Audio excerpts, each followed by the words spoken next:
Buenos días, señores, bienvenidos a su clase del día de hoy. Hoy vamos a tocar el tema de la capa de aplicación del modelo TCP/IP, siendo pues la última capa que nos queda pendiente por ver de dicho modelo. Ya hemos visto las capas inferiores y ahora nos vamos a concentrar en las funcionalidades de la capa de aplicación. Y más adelante veremos los protocolos asociados a estas capas y veremos cómo son los procesos de configuración asociados a dos servicios muy utilizados acá, que son el servicio DNS y el servicio web bajo plataforma Linux.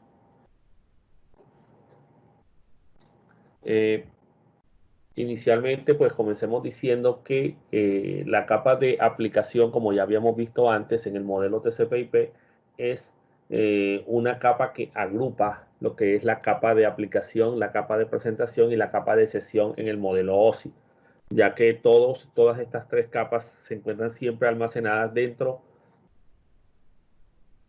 de lo que es la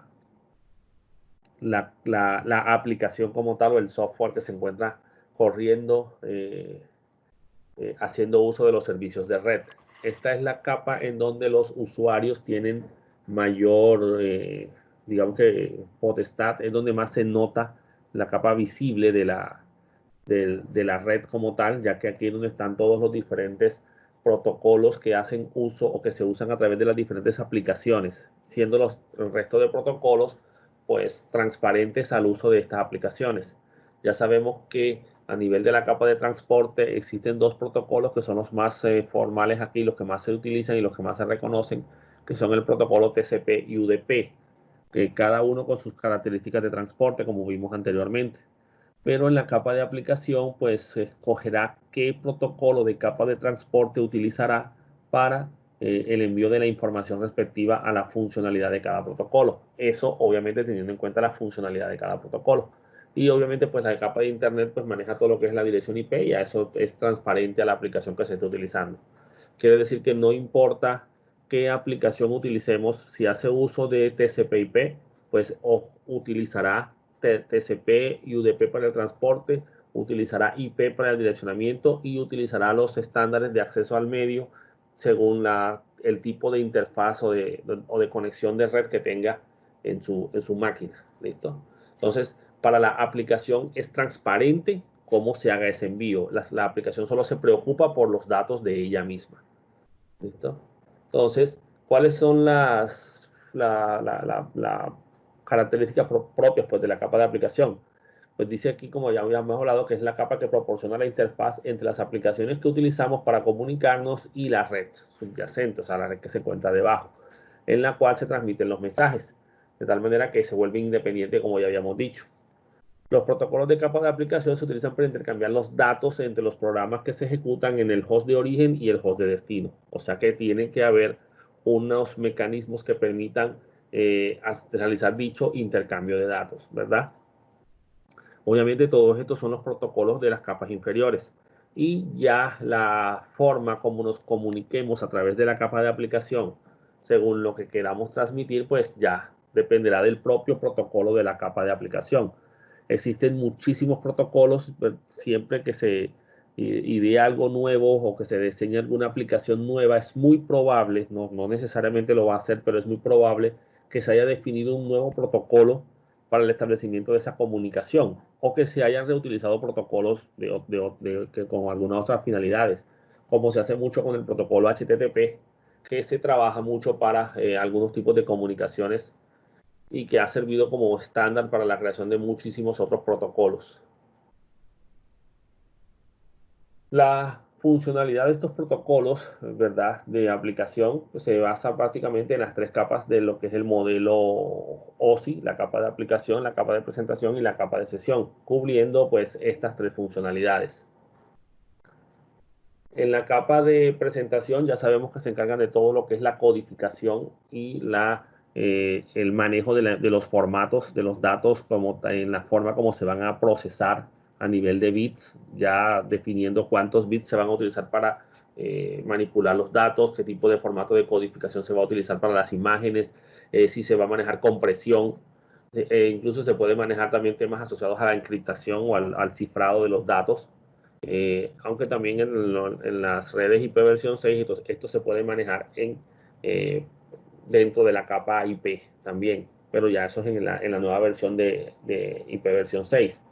Entonces, digamos que la capa de presentación maneja toda esta parte, si se va a manejar los formatos UTF-8 como codificación, si se va a trabajar con las imágenes en formato JPG, si la transmisión va a ser con imágenes PNG, listo, todo lo que es los códecs o los codificadores y decodificadores de información. Entonces, eso es lo que se maneja aquí en la capa de presentación y la aplicación obviamente es bueno que defina esto para que en la comunicación, cuando se establezcan tanto en la aplicación A como en la aplicación B, o la aplicación de origen y la aplicación de destino, se entiendan sin ningún problema, para que los unos y ceros sean representados de la forma correcta y no se presenten como pasan a veces en algunos sitios web, pues que algunos caracteres cambian, sobre todo los caracteres no ASCII, la ñ, las tildes son reemplazadas por símbolos debido a fallos en la comunicación de ambos sistemas.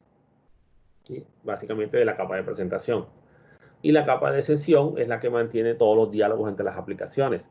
Las sesiones, el manejo de cookies, cuando ustedes establecen sesiones de comunicación, incluso puede ser a través de protocolos de sesión como ZIP, que trabajan en la capa de sesión, que permiten establecimiento de sesiones de comunicación entre dos equipos, podría ser incluso dos teléfonos para que utilicen el protocolo ZIP como protocolo para la gestión de las llamadas telefónicas. Entonces, todo el intercambio de información que se maneja aquí entre las dos aplicaciones, ya no entre las dos máquinas, ¿cierto?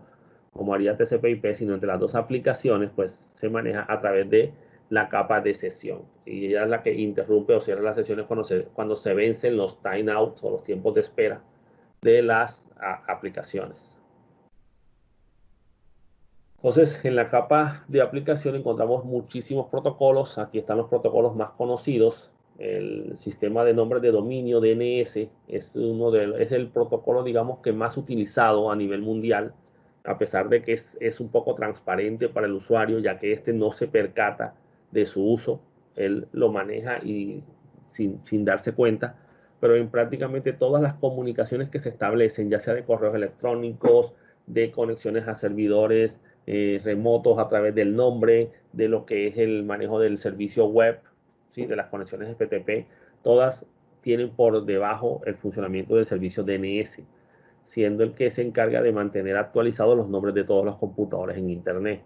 Servicios de configuración como el BootTP o el que lo reemplazó porque fue el servicio de HCP, el de asignación de direcciones IP, correos electrónicos, hay diferentes formas de manejar los correos electrónicos. Básicamente, se tienen que utilizar por lo menos se tienen que utilizar dos protocolos, que es el SMTP y alguno de los dos, ya sea POP o IMAP, para manejar lo que son el recibo de los mensajes de correo. La transferencia de archivos a través de los protocolos FTP o incluso de los protocolos para las versiones de transferencia de archivos del SSH, protocolo web HTTP, que sería el protocolo más conocido, digamos que el que la gente más visualiza porque es el que se asocia a las conexiones a los servicios asociados a sitios web. Aquí tenemos una lista pequeña, incluso porque son, como ya les dije, son muchísimos más protocolos. Estos son algunos de los conocidos y algunos que de pronto pues no conozcan, pero que también son utilizados muchísimo actualmente. Tenemos el protocolo HTTP del Hypertext Transfer Protocol, protocolo para transferencia de hipertexto, siendo el hipertexto pues el código HTML que envían las máquinas, digámoslo así.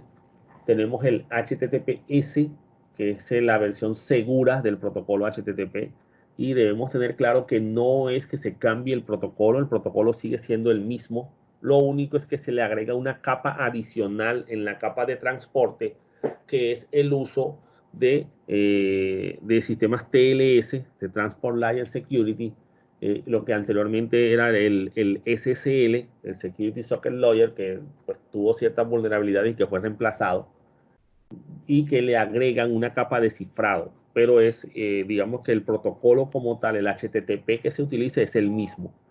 La única diferencia es que los mensajes, en vez de ir en texto plano, van cifrados, ¿oyeron? A través de lo que es la gestión de llaves y la comunicación cifrada que maneja el sistema TLS. ¿Listo? Esto lo veremos más a fondo pues, en la parte de seguridad. El DNS, el servicio o sistema de nombres de dominio, que básicamente es el que se encarga de convertir todas las solicitudes de nombres que nosotros hacemos y convertirlas en direcciones IPs para que puedan alcanzarse las máquinas, sin importar qué otro servicio es el que estemos trabajando. Si es FTP, si es correo electrónico, si es acceso remoto, si es escritorio remoto, si es lo que sea, todo lo que pongamos por nombre tendrá digamos que como sistema de resolución para averiguar la dirección de ese nombre, el servicio DNS. ¿Oyeron?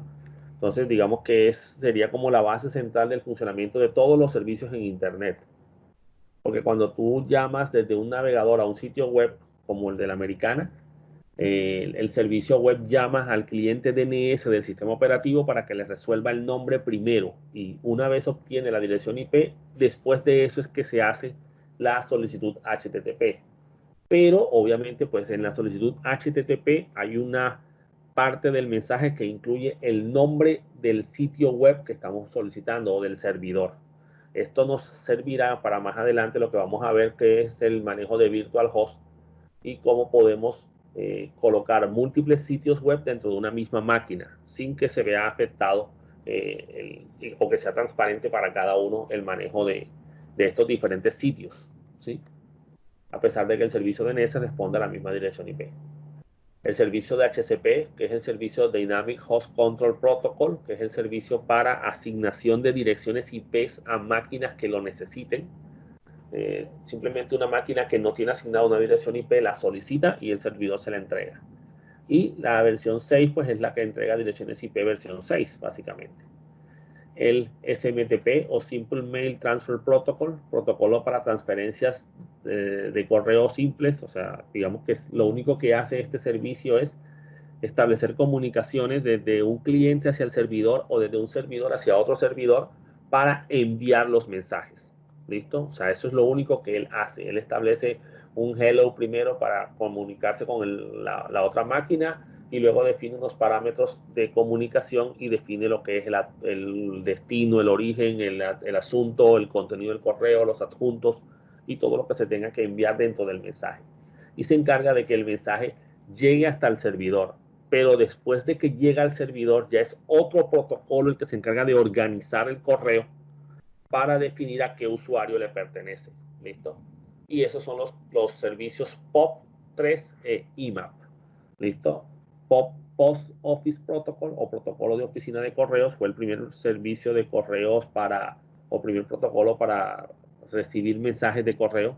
Este es el que utilizan nuestros softwares cuando nosotros queremos ver los correos electrónicos que nos pertenecen a nosotros, porque estos son los que manejan las casillas de correo.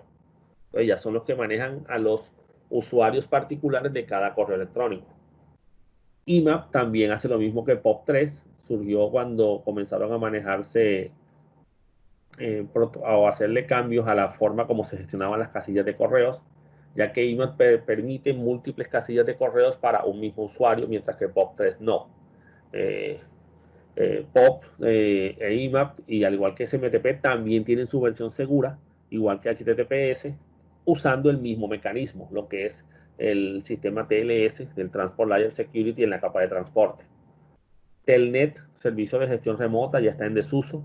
No se debe confundir el servicio Telnet con la aplicación Telnet que trae Microsoft o que trae muchos sistemas operativos. La aplicación Telnet es un software para utilizar el servicio Telnet. ¿Oyeron?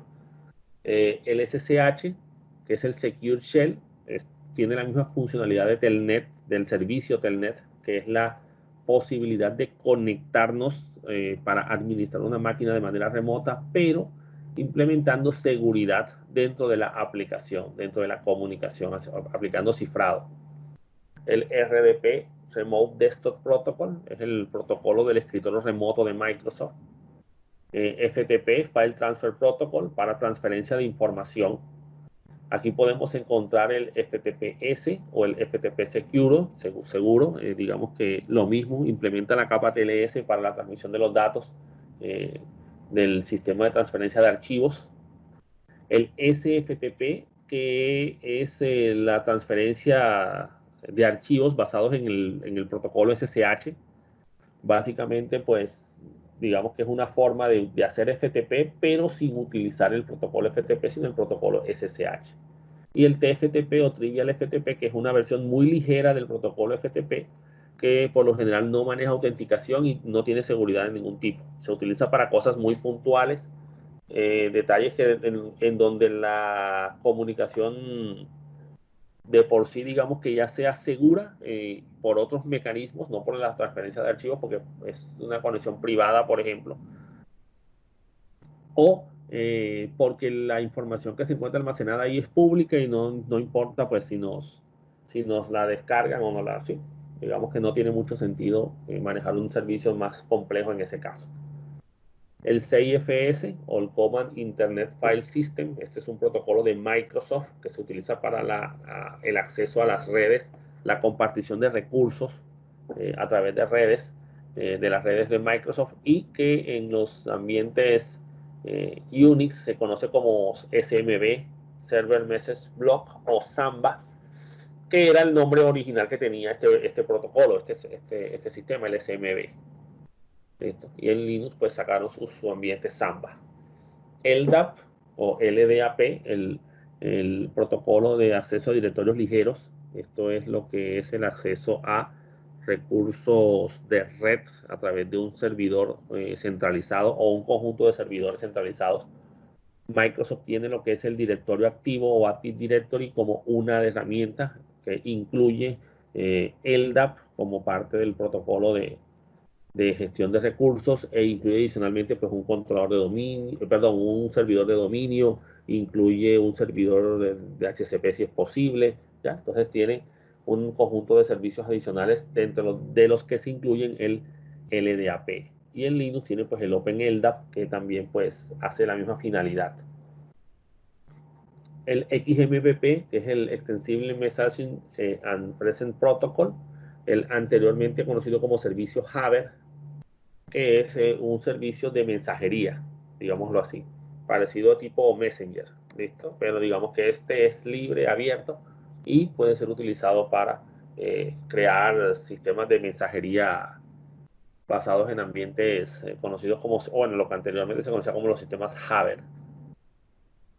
RTP, Real Time Protocol, que es el protocolo para transferencia de sistemas en tiempo real. Es el que se utiliza para transmisión de videos en tiempo real dentro de una aplicación, por ejemplo, YouTube. Tenemos la versión segura de dicho protocolo, que es el SRTP, y tenemos un protocolo que lo acompaña, que es el RTCP, que es el que maneja los controles para lo que es adelantar, detener, atrasar, ¿sí? los controlcitos que nos permiten pausar el video y todo lo demás.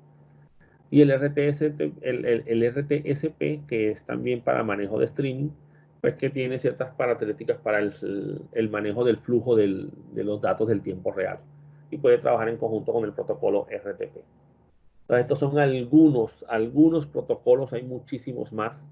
Digamos que incluso constantemente vienen saliendo protocolos nuevos. Cuando salen aplicaciones nuevas, lo más probable es que o utilicen algún protocolo de este tipo o utilicen algún protocolo nuevo propietario como tal, ¿oyeron? Estos protocolos, la mayoría son abiertos, excepto el de Microsoft, el RDP. El CIFS, pues sí es abierto, también lo utilizan sistemas como Linux y Unix para conectarse a carpetas compartidas de Microsoft. Muy bien, aparte de los protocolos, tenemos también los softwares de la capa de aplicación. Obviamente estos softwares utilizan los protocolos particulares para las comunicaciones, ¿verdad? Entonces, encontramos aquí lo que son las aplicaciones, que básicamente son los programas que utilizan los usuarios para comunicarse a través de la red, y los servicios, que vienen a ser ¿qué? Vienen a ser programas que son a los que estas aplicaciones conocidas como clientes, pues se conectan. ¿Sí? Entonces, digamos que tenemos esta parte que es la que nosotros como ingenieros pues, del área de comunicaciones debemos configurar para poder brindar servicios a los equipos de la empresa y a la gente pues en internet. Entonces digamos que ambos, tanto las aplicaciones pues que son los clientes en este caso, como los servicios, pues tendrán que tendrán que utilizar el mismo protocolo de comunicaciones y seguir las mismas reglas para que se puedan entender sin ningún problema. Entonces, los servicios que vienen a ser, simplemente es una máquina que tiene instalado un software, ¿sí? Que está siempre a la escucha, a la espera de que le hagan solicitudes basadas en un protocolo particular. Y según la solicitud, pues él responderá basado en las configuraciones que él tenga. Entonces dice, el servidor generalmente es una computadora que contiene información para ser compartida con muchos sistemas llamados clientes. Por ejemplo, las páginas web, ¿cierto? Documentos, bases de datos, archivos de imagen, audio, video, que deberán estar almacenados en algún lugar. Y es probable incluso que el almacenamiento no necesariamente sea en el mismo servidor con el que yo me estoy comunicando. Pero él se lo solicitó al servidor y él se encargará de buscarlo, como pasa, por ejemplo, con los videos de YouTube, que normalmente pues están en otros servidores distintos al que yo utilizo para conectarme, ¿verdad? O en otro caso, por ejemplo, como una impresora de red, el servicio de impresión envía las solicitudes del cliente a la impresora particular con la que yo me quiero conectar, teniendo un servidor de impresión. Eso se utilizaba mucho antes. Antes existía un servidor que controlaba todas las impresoras de la red, de la empresa, y él es el que manejaba las colas de impresión y organizaba a dónde iban a mandar las impresiones específicas. ¿Listo? Entonces, digamos que este servicio es el que por lo general tenemos, como les dije, que configurar y definir los parámetros de dicho servidor. Obviamente, pues basado en las solicitudes de los clientes, él responderá según dichas configuraciones. Encontramos aquí, y un errorcito ahí en el título, bueno, encontramos aquí una lista de servicios, ¿cierto? De los que hemos definido, asociados a los protocolos que les corresponden a dichos servicios por defecto, pues, y los puertos por defecto asociados a dichos servicios. Recuerden que como vimos en las clases anteriores, pues yo puedo definir, no tengo por qué utilizar siempre el mismo protocolo estándar, puedo utilizar el que yo quiera, pero si yo llego a cambiar el protocolo, tendré que especificarlo y darle a conocer a los clientes que ese no es no estamos usando el protocolo estándar, sino el puerto estándar, sino un puerto distinto. Y tengan claro que, señores, muchas veces me lo han preguntado y se los aclaro desde ahora, que si cambiamos el puerto, entonces se aseguró ya el protocolo o se aseguró el servicio. No, eso no tiene nada que ver. Hay muchas formas de adivinar de identificar el servicio que está corriendo en un puerto sin importar si no es el servicio estándar. Así que cambiar la puerta de sitio no es seguridad, porque de todas formas sigue ahí conectado. ¿Listo? Y obviamente pues el protocolo de capa de transporte que utilizan estos sistemas.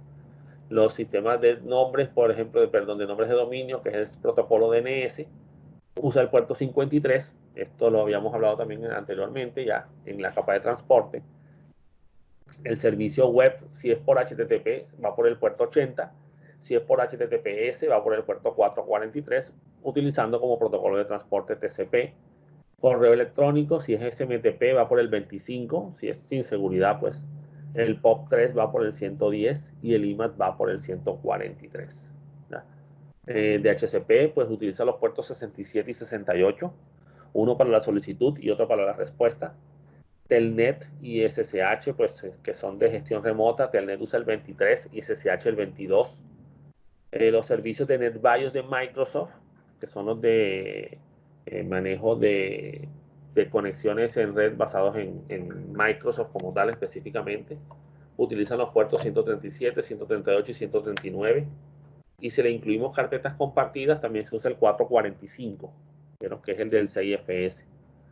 Los sistemas de transferencia de archivos utilizan el 20 y el 21. Entonces, digamos que son una lista de protocolos o de puertos estándar. ¿Listo? Y podemos encontrarlos dentro del archivo service de cada computadora o sistema operativo. ¿Oyeron? Ahorita se los muestro en el Linux. También en Windows existe ese archivo. Entonces, las comunicaciones de la capa de aplicación se pueden basar en dos arquitecturas que son las más comunes, digámoslo así, ya las más globales, que son la arquitectura cliente-servidor, que es la más utilizada, digámoslo así, y también de pronto pues la más conocida por ustedes, donde simplemente tenemos un software servidor, software instalado en una máquina lo suficientemente potente para atender a múltiples usuarios, múltiples clientes al mismo tiempo, y que obviamente pues siempre está a la espera, a la escucha. Él siempre está escuchando solicitudes que le pueden llegar a cualquier momento. Eso sí, si yo configuro el servidor para que no responda, por ejemplo, a las 12 de la noche, ya eso es otra cosa. Ya ahí sí son parámetros particulares. Pero normalmente el servidor está encerrado dentro de un ciclo infinito que se mantiene corriendo en todo momento. Y el cliente, pues que es el software que hace la solicitud. Siempre se deberá manejar de esa manera, ¿oyeron? En este caso, siempre va a haber un cliente y siempre va a haber un servidor. Que yo de pronto no vea el servidor es otra cosa, ¿oyeron? Por ejemplo, cuando estaban viendo bases de datos con el sistema MySQL, en ese caso no hay, no debemos confundir el servidor de MySQL con el software MySQL, ¿sí? Los que lo manejaron por comandos saben que nosotros escribíamos el comando MySQL, espacio, y poníamos la conexión y todo lo demás. Ese es el cliente, ese no es el servidor. El servidor ya estaba corriendo. Y el servidor en este caso es otro archivo que podía estar en la misma máquina, que era el MySQL-D. Ese es el ejecutable que corre el servicio de MySQL, por ejemplo, digámoslo así, ¿no? En los sistemas Unix, en los sistemas Linux. Pero el software MySQL es otro software aparte y ese es el cliente que se conecta. Si lo manejaron con ambiente gráfico, como por ejemplo el SQL-Yoke, bueno, en el SQL-Yoke es el cliente y el MySQL-D es el servidor.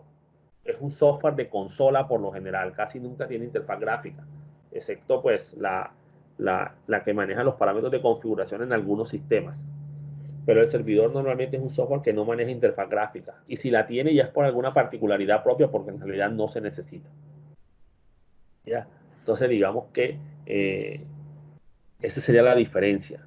Acá en la navegación web, por ejemplo, el servidor sería el servidor web, el servidor Apache, el Internet Information Server de Microsoft, el Tomcats para los sistemas basados en Java, y el cliente sería el navegador, el Google Chrome, el Microsoft Edge, el Internet Explorer, el Mozilla Firefox, ¿sí?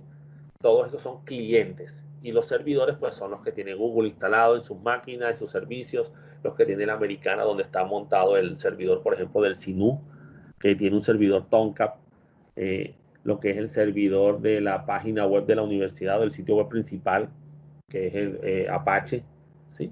Y así digamos que cada servicio estará configurado en una aplicación servidora como tal. Y nosotros les hacemos peticiones al servidor basados en el puerto en el que él está escuchando y él responderá, ¿verdad? Asignándonos, bueno, respondiéndonos en el puerto en el que nosotros solicitamos la conexión, que normalmente va a ser un puerto alto. Y la otra arquitectura es la arquitectura P2P o la arquitectura point to point o peer to peer, perdón, que es la arquitectura punto a punto, en donde tenemos dos máquinas en donde que digamos que no van a ser servidor cliente, porque básicamente las dos máquinas se pueden intercambiar los procesos, ¿sí? Puede que la máquina mía esté funcionando como servidor de una descarga de archivos, porque basados en la compartición de recursos, que es una de las finalidades más comunes de las redes P2P, yo compartí un conjunto de archivos y así como otras personas están accediendo a mi carpeta compartida a través de la red P2P, ellos descargan desde ahí mi información, la que yo estoy compartiendo, yo también puedo estar descargando de otras computadoras. O sea que yo puedo ser cliente de alguien y yo puedo ser servidor de alguien, digámoslo así. Entonces son conexiones y conexiones de igual a igual, digámoslo así. Entonces digamos que son los dos modelos más generales de comunicación como tal. Entonces, esto lo han usado mucho ustedes cuando utilizaban antes el famoso Ares y la red Langware y todo esto. Muy bien, aquí tienen las referencias bibliográficas. Bueno, señores, esto es todo lo que teníamos que ver en el día de hoy asociado a lo que es la capa de aplicación del modelo TCP/IP y los protocolos asociados a dicha capa.